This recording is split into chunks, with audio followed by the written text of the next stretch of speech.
Welcome everybody to another episode of Lockdown 23 and 1.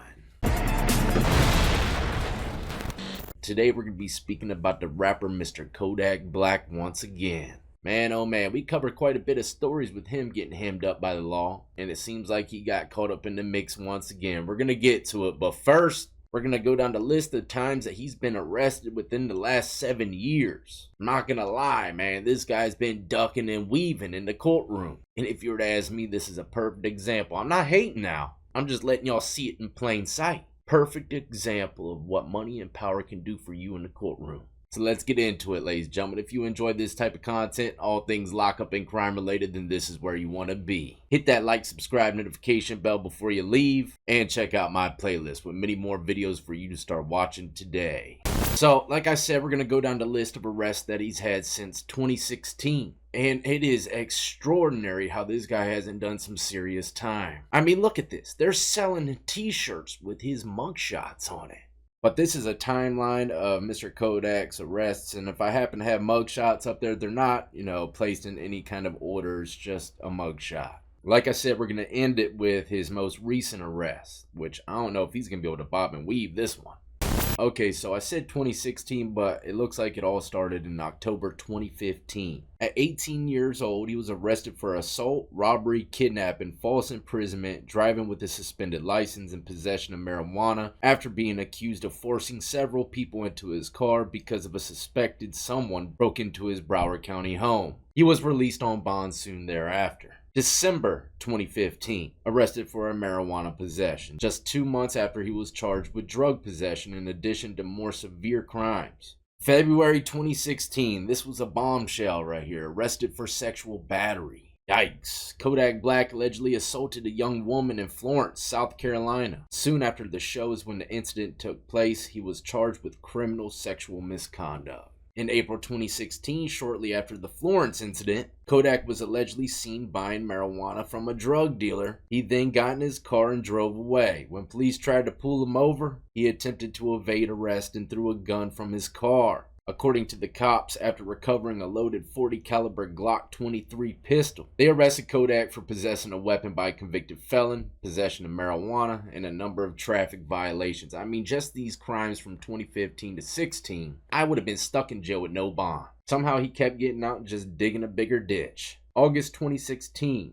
After 3 months in jail, KODAK was sentenced in August to 1 year of house arrest and 5 years of probation. He was also reportedly ordered to complete community service, anger management, and community control supervision programs. However, before he could be placed on house arrest, he had open warrants for drug possession that halted his release. In addition to that warrant, his charge of criminal sexual misconduct in Florence case was changed to sexual battery, which carries a penalty up to 30 years in prison. September 2016, another month later, he pleaded no contest to the possession case and was sentenced to 120 days in prison. November 28, 2016, KODAK was released from that jail and extradited to South Carolina to face the sexual battery charges. December 1st, 2016. Man, it was a busy year for him. As predicted by his lawyer, KODAK was freed from a South Carolina jail after posting a $100,000 bond for sexual battery charge. February 2017, a new year for old KODAK.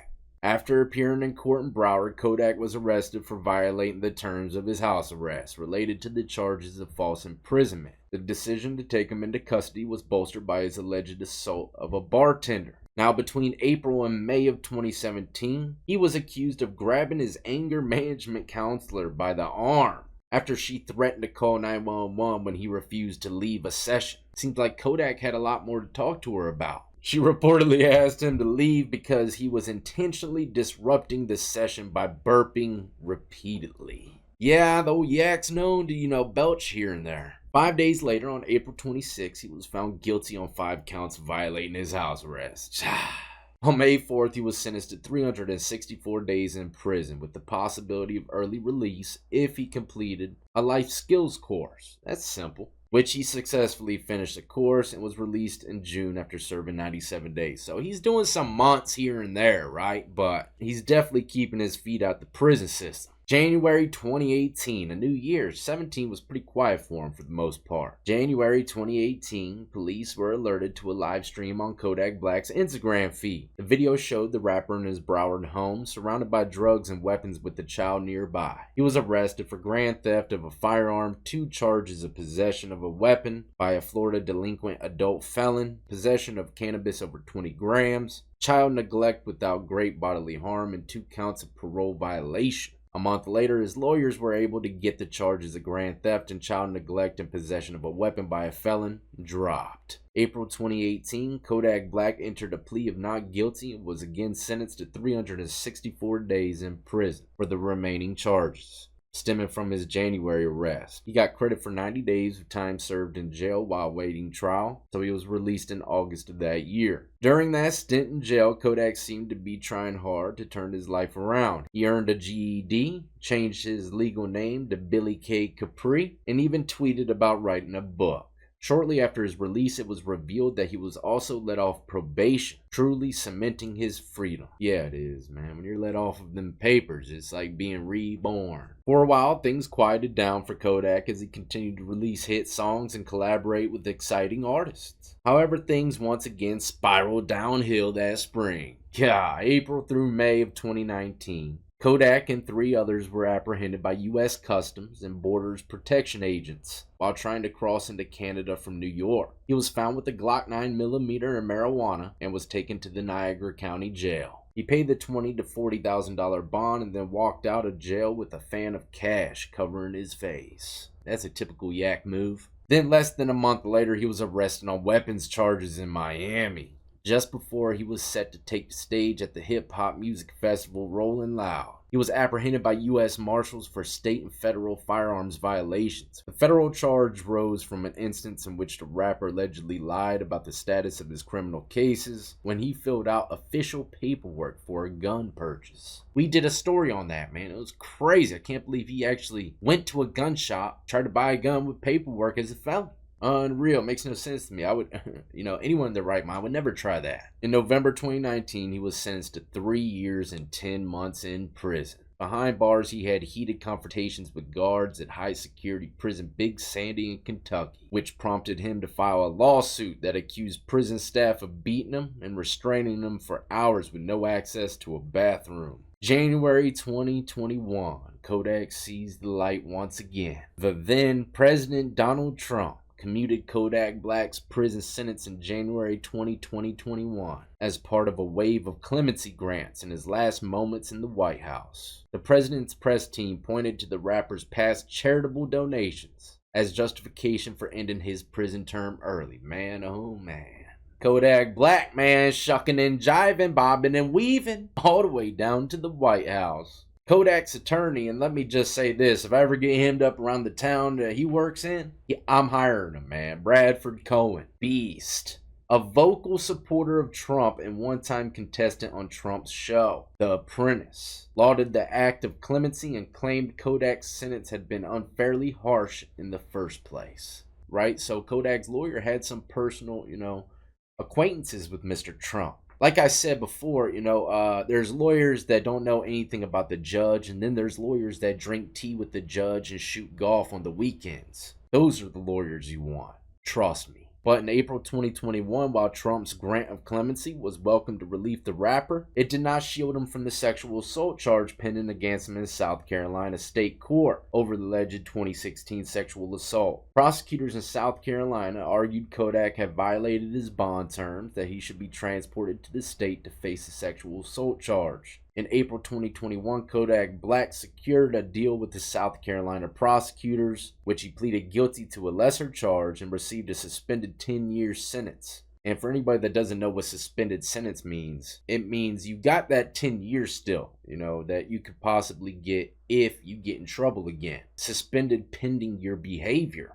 So if he gets in trouble, then he's going to have to go face that 10 clip once again. He was also placed on 18 months of probation and served no additional jail time for the hotel assault. January 2022, Kodak Black was arrested on New Year's Day in Pompano Beach on a simple trespassing charge. But Kodak and his attorneys maintained that he was only on the property in August to donate air conditioning units to financially struggling residents. The trespassing charge was dropped January 20th. Man, he's smooth. That yak is smooth. Delivering ACs and turkeys probably on Thanksgiving, I'm just guessing. February 2022, Kodak was shot in the leg in West Hollywood, California. Man, California can be dangerous. You gotta check your ends over there, man. And the bushes, they could be anywhere. 3 others were injured in the shooting according to Los Angeles police. The suspect fled the scene. Now, July 15th, 2022, Kodak was pulled over by Florida Highway Patrol in Broward County after an officer ran the plates on Kodak's vehicle and found that its registration was expired, according to the police report. Troopers smelled a strong odor of reefer and decided to search the vehicle, at which point they found 31 pills and more than $74,000 in cash. Kodak's attorney Bradford Cohen once again said that those pills were prescribed to the client for pain relief related to the February shooting. Never judge a case based on an arrest, the lawyer said. Cohen said he was provided Broward County state attorneys with evidence of the prescription and that he is moving to quickly resolve the charges. Later on in the pill case, Kodak allegedly violated his bail terms for failing to show up to a drug test and later testing positive for another illicit drug. He participated in a drug rehab program under an arrangement with the court, and his pretrial detention terms were reinstated. And that is where the list ends, unless there's something else that happened between then and the one that I'm about to be speaking about now, his most recent one. Let me know in the comments section, but this article just came out yesterday. Kodak Black is behind bars after getting arrested for cocaine possession. And cops say he tried to hide the evidence right in front of him. How the heck could he have done this? According to the report, cops in Plantation, Florida said they spotted a black Bentley SUV blocking a roadway Thursday morning, which obviously they saw as an accident waiting to happen. Plantation PD says the SUV's window was halfway down and they found Kodak asleep in the driver's seat. With a strong odor of all reefer once again coming from inside the vehicle. I'm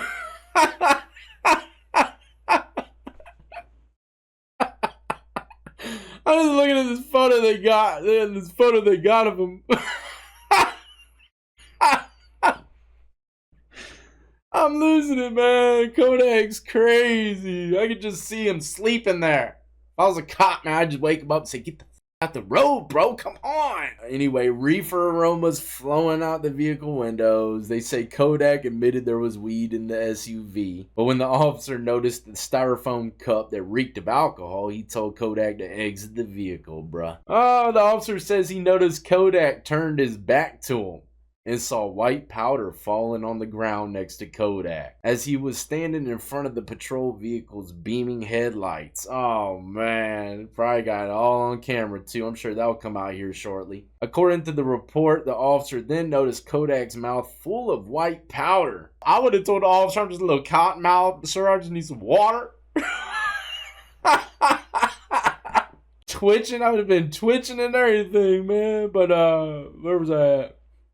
He noticed Kodak's mouth full of white powder. I wonder if he had any golds or anything in there with it. And later observed several white rock-like objects on the ground. The officer tested the powder on the scene and says it came back positive for old yak. Old pure as the driven snow. Jimmy Blow. Kodak was ultimately arrested for possession, tampering with evidence. Dang, they're trying to smoke him. In violation of his existing probation. I believe that's one that has, he has 10 years over his head. I'm not sure though. I could be wrong. He had so many things going on that he was on, house arrest and programs for. A lot of people been thinking, he's been going off the deep end lately, man, with some of his interviews and stuff. And he might have some kind of, addiction issues. I don't know, man. But one thing's for sure. One thing I do know.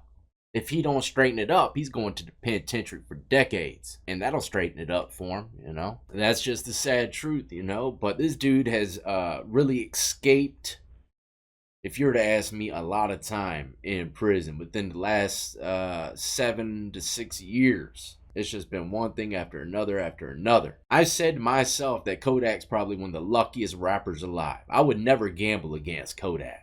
Let me know what y'all think in the comment section. I know I did a lot of reading on this one. I'm kind of feel like I'm losing my voice a little bit, so much reading I was doing. I wish old Kodak the best of luck, man. Hopefully he can see his way out of this situation as well. But I'm not gonna lie, man, it's looking very dark. Oh, Cohen, man, I don't know if he's gonna be able to get him out of this one. He got rocks on the ground and powder on his mouth, man. You can't duck that. Only way that he might be able to slide under it, you know, is with, of course, the judge saying, go to another drug program, rehab, man, and get yourself together. But that doesn't stop the violation for the 10 years or whatever he's on probation for right now. But let me know in the comments section. I'd love to hear it, you know, unless I'm looking at it from a different light. Do you think him having money and whatever kind of power he might have helped him in the courtroom? Do you think if someone went in there with a court-appointed attorney, they'd be sitting in prison for decades? Let me know in the comment section below. But stay tuned. I got plenty more content coming your way. And as always, y'all be easy, be safe, and stay free.